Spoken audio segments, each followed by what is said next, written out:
It's interesting to think about what has and hasn't changed in the world of mergers and acquisitions over the last several years.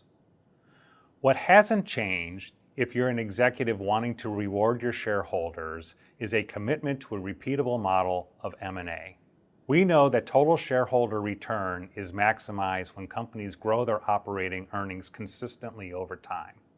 And the market doesn't care whether or not that operating earnings growth comes from M&A or comes from organic investments.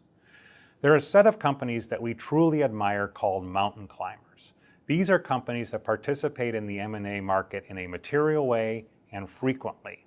And when we look at their return profile, it is almost 2x the returns of companies that either don't participate in M&A at all or only participate episodically. So the repeatable model continues to be the benchmark. What is new is that executives are grappling with the wave of disruption that is taking place across the economy, either to be disruptors or worried about being disrupted.